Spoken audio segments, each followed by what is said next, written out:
Welcome to the Family Brand Show. We're Chris and Melissa Smith of FamilyBrand.com, husband and wife, parents of 5, and we want to help you take back your family and to live life on your terms.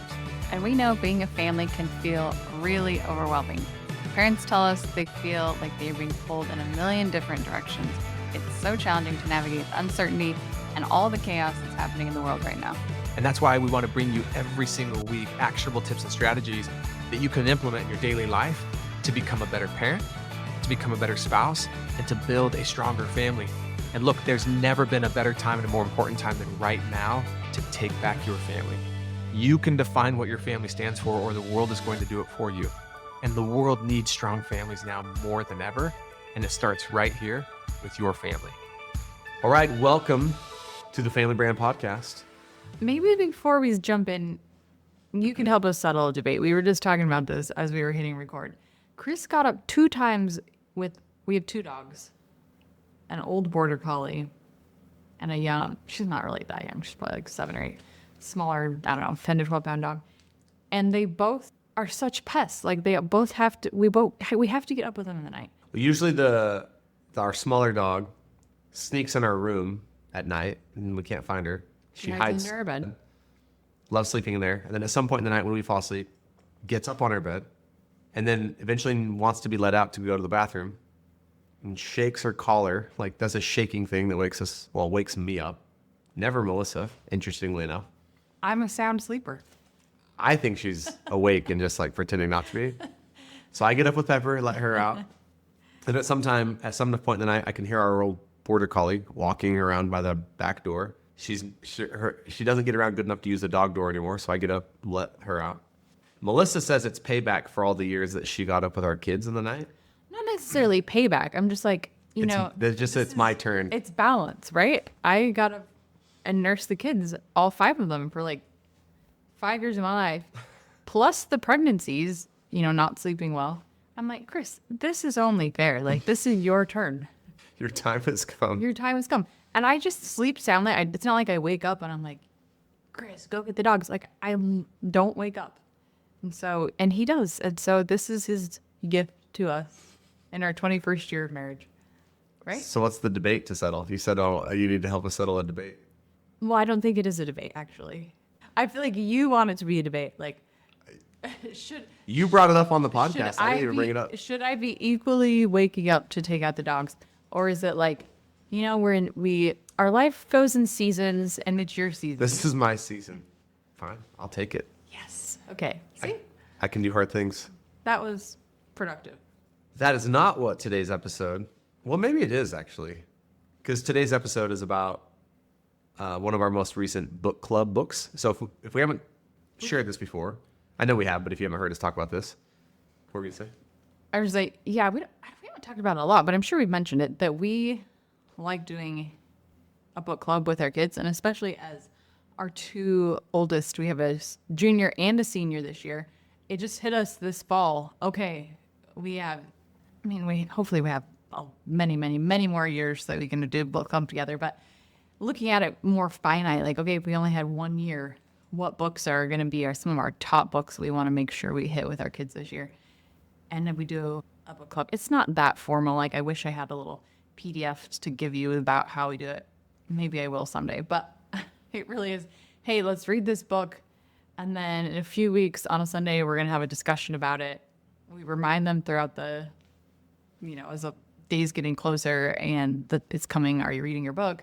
Maybe have some discussion points along the way. And then we talk about it for like 20, 30 minutes, the day that we have the book club. So it's really not that detailed or extravagant, but it is really cool because I do feel like it does get our family talking about some of these big ideas and influencing our family in ways that we wouldn't be influenced otherwise. Yeah, and a couple practical things. We all have a Kindle, every child in our family, and Melissa and I. So we do buy the book for them. We buy it on Kindle. We also buy it on Audible. No one has to, and then Melissa usually even buys a hard copy because some of our kids like that. So there's just ways to have everyone participate. Yeah. If it's a book that our youngest 2 are not going to probably want to read, I usually can always go on YouTube and find like a synopsis that kind of teaches the overall principles of the book, and they can participate in that way. And then we kind of always are voting on our next book. Anyone can propose. So we chose recently, I can't even remember how we chose this one. I think it was this is just a classic maybe, but we chose How to Win Friends and Influence People. Such a great book. Like I read it, and the only regret I had was how long it had been since I had read it previously. And I was like, this is just one of those books that I believe I could easily argue that people would really want to consider reading that once or twice a year for the rest of their lives, because there's just timeless principles in it that are so easy to forget. And when you start practicing them, you realize how effective they are. Because I was reading the book, I was like, man, I'm going to start putting some of these into practice intentionally, but also probably subconsciously. And I was like, man, this is like, makes a difference in your relationships and your ability to influence people. Would you say, I'm inclined to say this, I want to see if you agree, that this book has had the most like practical application and like ongoing conversation about it maybe than any other book club book we've ever done? Yeah, for sure. Yeah. I would Our agree. kids have brought it up. It's an ongoing discussion. So I'm a big fan of book clubs. I'm a big fan of this book. And today, though, specifically, we wanted to talk about just one principle and concept taught in this book that's probably had the biggest impact on us. Yeah, and the book is called, again, How to Win Friends and Influence People by Dale Carnegie. Dale Carnegie. I'll link it in the show notes. But before we like dive in, I think just looking at the title, How to Win Friends and Influence People, I think that is something that we all want to do. We want for our kids. We want them to have friends, and maybe not outright at the beginning or at first thought, maybe not like, oh, we want our kids to have influence. But the way it's broken down in the book, it's like how to just relate to people in your life. And I think that is maybe a lost art. Not maybe, like for sure. It's something that I think doesn't maybe come as easily or as naturally in today's world of social media. I just actually put this thought together just now. I recently started working with the like 12 to 18-year-old young women at church. And this past Sunday, I sent out a little survey just saying, hey, what are some of your interests, maybe some of your struggles, things you want to learn more about? And a good handful of them said, I feel like I want some help in social situations, whether that's I feel awkward or I don't know how to talk to people. I really just think it's something that our kids and us, like who wouldn't be able to benefit from improvement in this area, winning friends and influencing people. Totally. The opening chapter of the book, and I would say that the entire book filled with amazing principles is really built off of this. If you want to gather honey, don't kick over the beehive. And so the idea is that, and the correlation it's making is to criticism. Like if you want to gather honey, don't kick over the beehive. If you want to influence people and have them want to have a relationship with you, don't criticize people. And so you're gonna get far more out of encouragement than criticism. And so one of the things that it says is criticism is futile because it puts a person on the defensive and usually makes them strive to justify themselves. Criticism is dangerous because it wounds a person's precious pride, hurts their sense of importance, and arouses resentment. Don't criticize, condemn, or complain. And so the antidote, Carnegie says, is encouragement. The only way on earth to influence other people is to talk about what they want and show them how to get it. The deepest urge in human nature is the desire to be important. Be hearty in your approbation and lavish in your praise. And it's much easier, I've found for me, in any area of my life, whether it's with Melissa, my children, my team, my company, it's easier to criticize. That's the easiest thing to do. It requires the least effort. It often allows you to feel the most justified. In the moment, it allows you to actually sometimes feel good, like, okay, I got that, like, resentment, that anger, that frustration off my chest. And there's so many situations where it's, you can see though, that's counterproductive. Like, although it's the easiest thing for us to do, it creates the least effective outcome. And I have a couple of recent examples that I'll share that I wish I didn't have these examples to share around my kids and their sporting activities. Man, it's like, and not only is criticism for me the easiest thing to do oftentimes, it usually is driven from a good place of like, I really want to help someone. I really want to help them see that they could have done something different. I want to help them see that they could have done something better. I want to help them see that, man, you have more potential. which I think is a really useful intention for any of us to have. But I think the way that you go about it either has that person see that also and want to walk towards it, or has them resentful. Can I add one thing? Yeah. I think, when you initially think about reading this book or talking about this book with your kids, you do kind of look outward. Like, how can we win friends and influence people, like, out there in the world as we're going about, school and work, whatever. But one thing that I'm realizing more and more, and especially, in this conversation at this moment, is of all the people we want to influence and all the people we want to, like, win as friends, I think it could be the people in our own homes. Like, don't we want to influence our children as parents and earn their respect and their trust? And they're as much or more than anyone. And same thing, our kids for each other. Like, I know that's one of our family values is, like, Smith's our friends and we adventure together. I feel like even in this moment, I'm like, ooh, how could we even apply this more, not just out there, but in here at our house, which is what you're talking about. Like, with Yeah. Yeah, and it's kind of sad. We've talked about this before. For some reason, we're the most comfortable criticizing the people closest to us, and we're the most likely to praise and encourage the people. Okay, a couple examples I wish I didn't have to share. And, in the Gallup Strengths Finder assessment, which is a personality assessment, there's so many of them out there. I really like theirs. One of my top strengths is maximizer. So I have this ability to see how things could be better, AKA I can easily criticize because I can just see, like, oh, could have been better. You could have been better. I could have been better. And like in a good way though, usually it's like, oh, I want to make this even better. Like, right. So I would say the intention is usually really good. The execution though is sometimes in question of how I get there. So if I criticize my way there, not super useful, but if I can encourage. And I've had a couple of kids recently in sporting activities where I'm just like, oh, like that's not how they usually play. Like they usually play more aggressive or more confident or more, and I just saw that like the outcome could have been different for them in a way that I think they would have wanted. And the way I initially approached it was to point out all of those things and the flaws and be critical. And it didn't go well, obviously, right? I don't know when I'm going to like figure this out. And what it has at the end is it has them feeling resentful towards me, has them have to defend themselves because they kind of have to. I put them in a position where they have to defend themselves because of the criticism. I think it also has them feeling just even worse about their performance. They're already probably not feeling great about how they performed. And then it has me feel bad.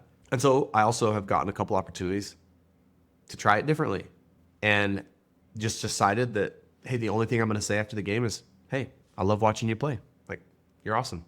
And what was interesting is when I experimented with that, in each of those situations, they actually came to me in the moment or later and said, hey, Ann, how could I have done this better? How could I do this better? What could I have done differently here?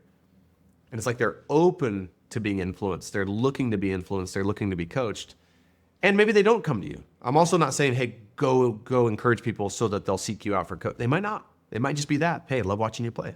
And it has me think of this quote, too, that was probably my biggest lesson that I learned last year. So at the end of every year, we've talked about this. We kind of, hey, what was the biggest lesson you learned? And I lately have kind of, what was the biggest lesson I learned professionally and then personally?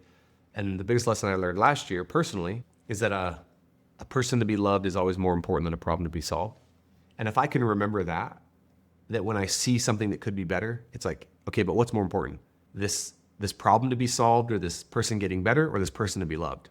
It's always going to be the person to be loved. Now, that doesn't mean, though, that we can't point things out. It doesn't mean that we can't help people. It doesn't mean that we can't challenge people. And sometimes it's actually really valuable or necessary that we challenge someone because maybe what they're doing is really dangerous. And I still think, though, that if we can lead with love and encouragement, they're going to be that much more open to receiving any kind of like feedback. And I try to not even think about that as criticism anymore. Like, ooh, I need to figure out a way to go usefully criticize or constructive criticism. The way it occurs to me more is like high challenge. Like I want to challenge them. I want to help them. I want to push them. But from that place of like them first feeling encouraged. Another really just useful hack for me is if I want to like share some feedback with Melissa, if I can go, well, how would I share this with Melissa's friend? Interestingly enough, I'd be more kind to her friend than I would her in some situations. And that's sad, but it's just because there's a comfort level there. Same with my kids.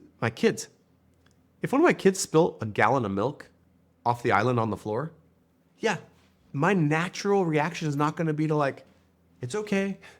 I love you. Just a small mess. We can pick it up. Right? The encouragement.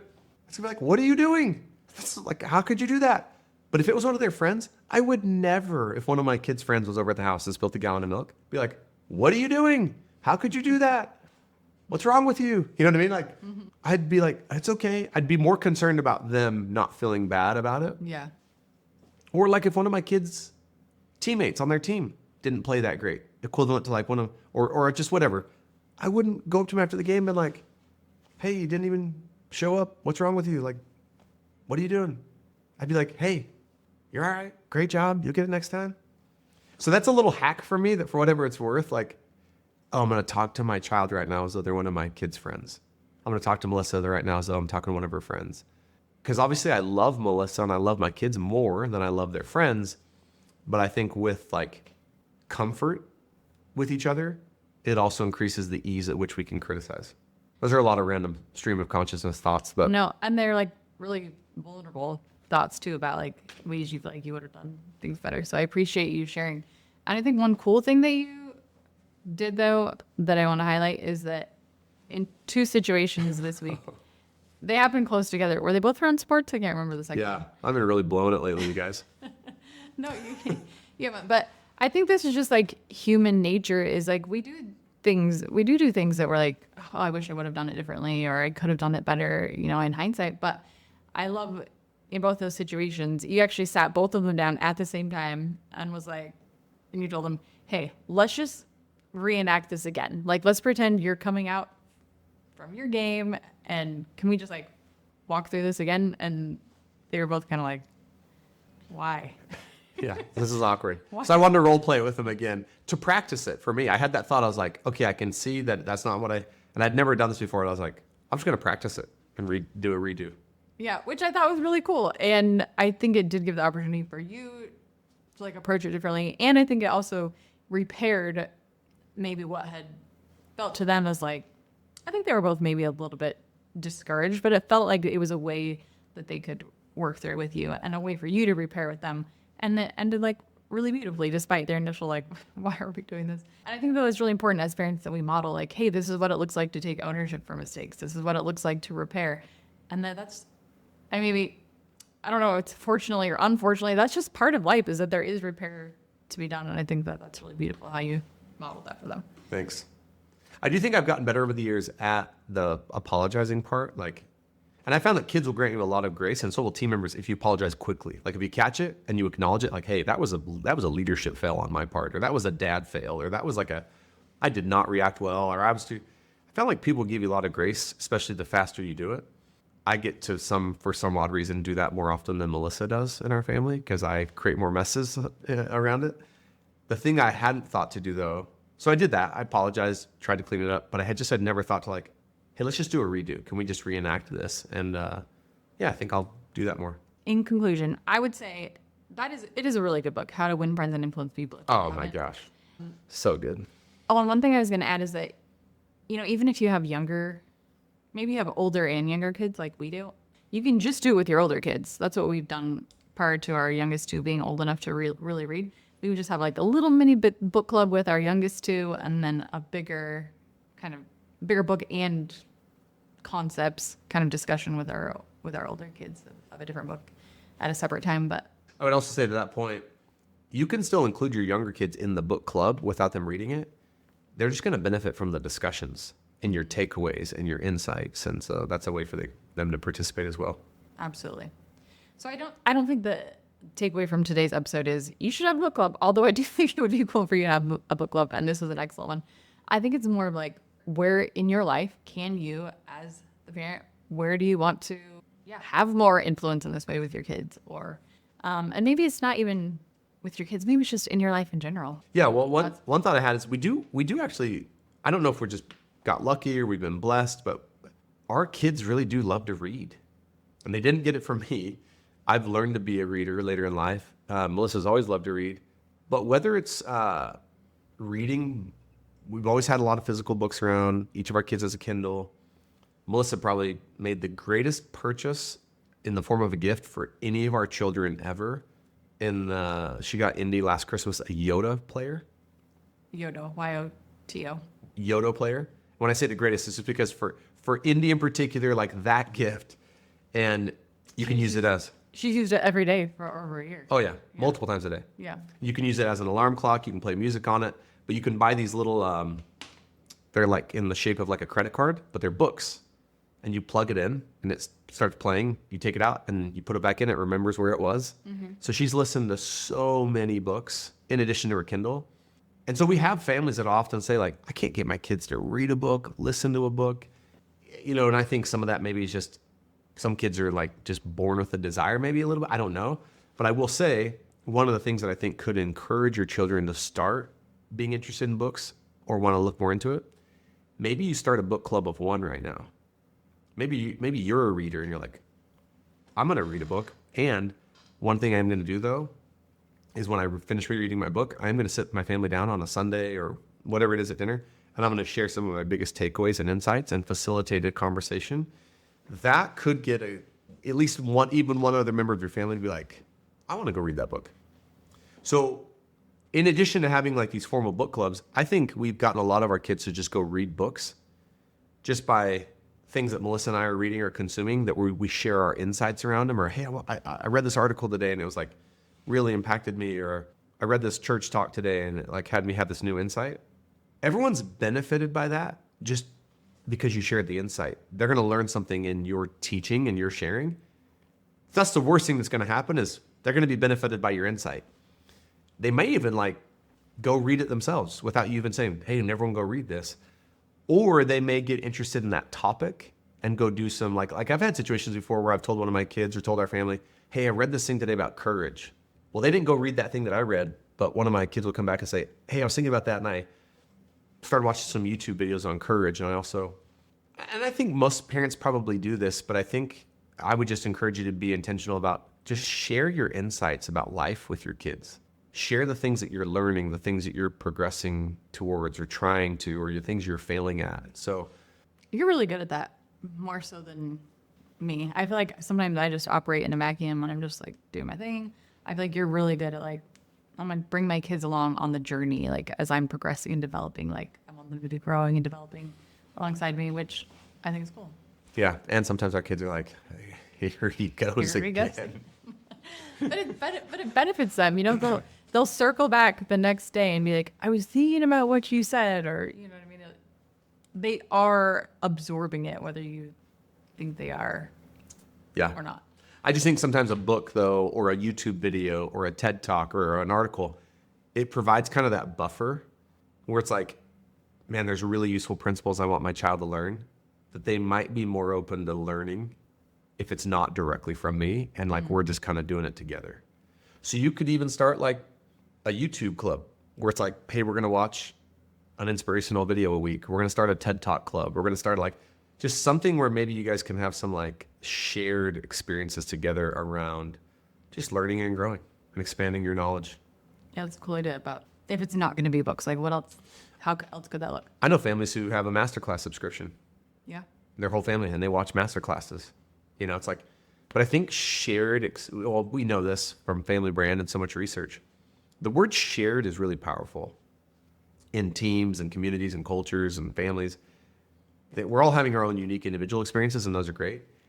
And there's nothing that brings people together, though, when something becomes shared, like a shared experience, shared learning, shared breakthroughs, shared struggles. Like, and so I think the book club, you know, kind of creates that platform for there to be a shared experience for our family.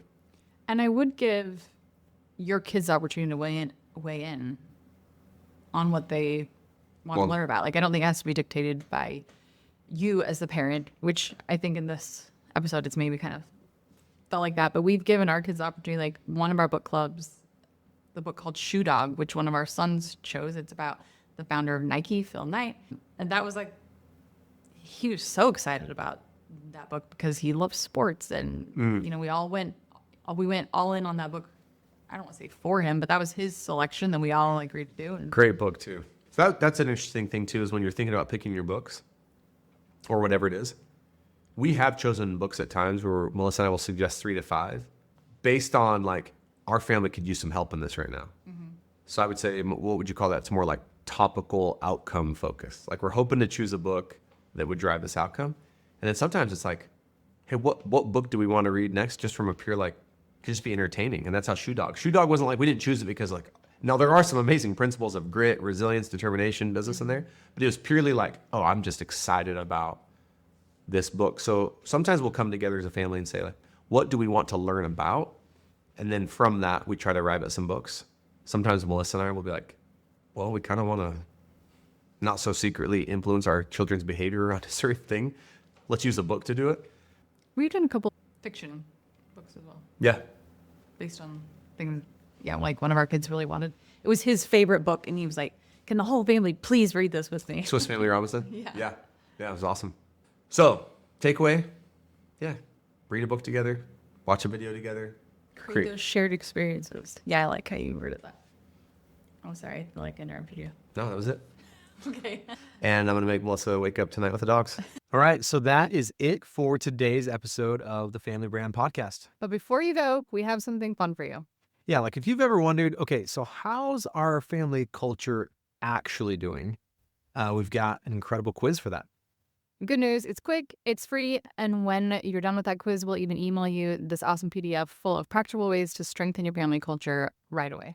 So all you have to do is go to familybrand.com/quiz, take the quiz, grab the PDF. We'll see you next time.